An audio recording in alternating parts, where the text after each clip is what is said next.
Neurociencia cognitiva. Hola, mi nombre es Eleni Jaramillo.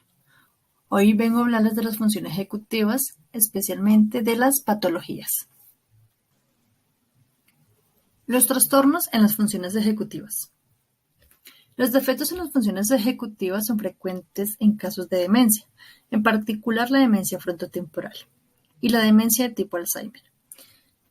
Sin embargo, los defectos en las funciones ejecutivas también son propios de una gran diversidad de condiciones patológicas. Por ejemplo, es común que las demencias vasculares se asocien con trastornos ejecutivos, según la localización específica de los infartos cerebrales.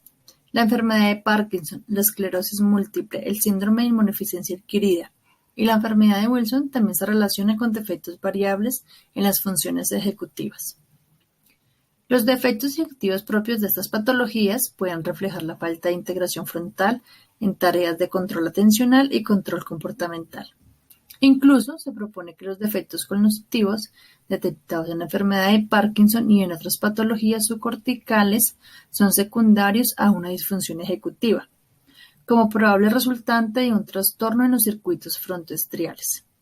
Las disfunciones ejecutivas también se han encontrado en casos de traumatismos cráneoencefálicos, trastornos fronterizos de la personalidad, abuso de sustancias psicoactivas y el síndrome de Korsakoff. Los trastornos en las funciones ejecutivas pueden tener diversas etiologías, como tumores, traumatismos cráneoencefálicos o accidentes vasculares.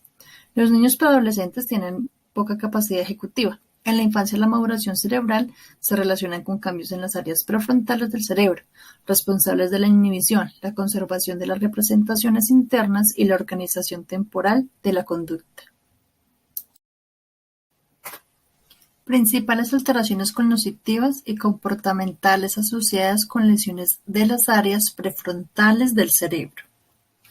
Entre ellas tenemos la motricidad.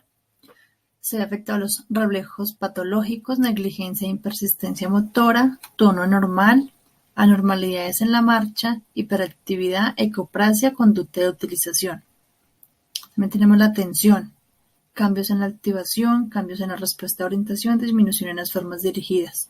Lenguaje, afasia extrasilvánea motora, mutismo, errores de denominación. Percepción, limitaciones en los movimientos oculares, inadecuada interpretación perceptual. Comportamiento social y emocional, violación de las normas sociales, labilidad emocional, inadecuación sexual. Memoria, improductividad de pruebas de retención, amnesia específica, desorganización secuencial de la memoria. Variantes del síndrome prefrontal. Las características específicas de este síndrome pueden variar de acuerdo con la localización precisa del daño y su extensión. Las regiones porales, mesiales y orbitales participan en la regulación de los estados de activación y cuando están alterados no se puede mantener un estado de actividad adecuado, porque hay asociaciones difusas y estados confusionales. El daño en las regiones posteriores, que están al frente de las zonas motoras, implica la aparición de estereotipos motores y desorganización de las formas complejas de movimientos. Pero estos pacientes no muestran trastornos evidentes de la conciencia. Las lesiones en el área prefrontal izquierda causan defectos en el pensamiento verbal, mientras que los cambios emocionales son más notables en las lesiones del lado derecho. Los trastornos de perseveración son característicos de lesiones del hemisferio izquierdo o bilaterales, mientras que los estados de aparente hipomanía e hiperactividad se deben a lesiones del hemisferio derecho. Síndrome orbitofrontal. El síndrome orbitofrontal se produciría por una lesión en cualquier nivel del circuito orbitofrontal, pero especialmente por lesión en las áreas basales o síndrome de Brodmann. Se asocia con desinhibición, conductas inapropiadas, irritabilidad, labilidad emocional, distractibilidad y dificultades para responder a señales sociales. Las lesiones extensas frontales generan imitación de los gestos de otros. El ingeniero utilizaron el término sociopatía adquirida para pacientes con lesiones en esta área que presentan este tipo de regulación sin toma de conciencia de las consecuencias de sus actos y sin sentimientos de culpa. Los pacientes generalmente presentan las siguientes características: Conducta desinhibida, que son conductas inapropiadas a su naturaleza o en el contexto social en que se presentan, que son fallas en el control de los impulsos, agresividad sin motivo. También el síndrome de dependencia ambiental, descrito inicialmente por Lem, que incluye la tendencia a imitar al examinador tocando y utilizando todos los objetos que tiene a su alcance. También tiene el sentido del humor, conocido clásicamente como humor. Se refiere a que el paciente parece divertirse con lo que nadie le hace gracia. Un desorden de la autorregulación, inhabilidad de regular las conductas de acuerdo a los requerimientos y objetivos internos. Surge la inhabilidad de mantener una representación de sí mismo. Este déficit es más aparente en situaciones poco estructuradas.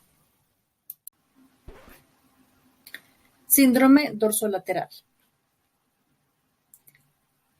Se insiste que el circuito dorsolateral es fundamental en las funciones ejecutivas.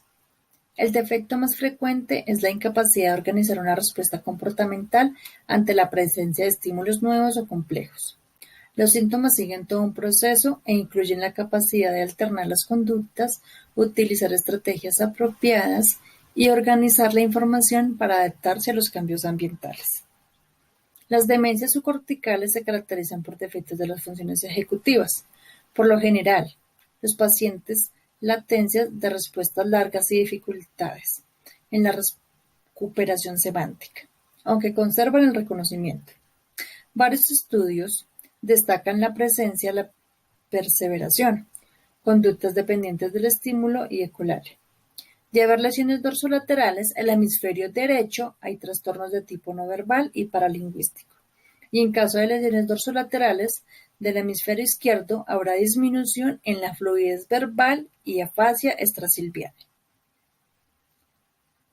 Aplanamiento emocional corresponde a lesiones bilaterales. Asimismo, hay dificultades para ordenar la información en secuencias.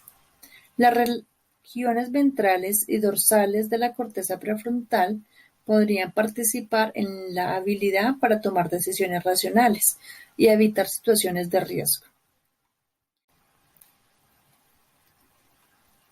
Patología de la corteza ventromedial. La zona ventromedial de la corteza prefrontal está situada en la parte ventral del prefrontal. Su importancia funcional es evidente si consideramos la variedad y complejidad de sus conexiones con otras áreas cerebrales. En particular, es la única área prefrontal que posee densas conexiones recíprocas con la amígdala, una estructura relacionada de forma consistente con el aprendizaje emocional, la modulación emocional de la memoria y el reconocimiento de expresiones emocionales. Además, es la única área prefrontal que envía un número significativo de aferencias a los centros visceromotores del hipotálamo, lo que le permite controlar la expresión autonómica de las emociones. La cara medial de la corteza prefrontal establece conexiones directas con núcleos del tronco cerebral, que controlan la musculatura laringea implicada en la fonación, lo que puede permitir a esa región cortical la modulación emocional de la expresión verbal. Todas las demás áreas de la corteza prefrontal a las que atribuyen un papel fundamental en funciones ejecutivas de memoria de trabajo.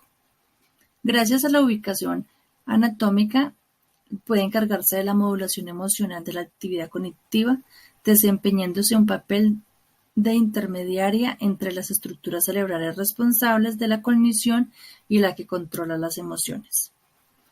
Por el mismo motivo, una lesión puede provocar la interrupción de la principal vía de comunicación entre las áreas emocionales y las estructuras del procesamiento cognitivo del cerebro, privando a estas últimas de información afectiva esencial para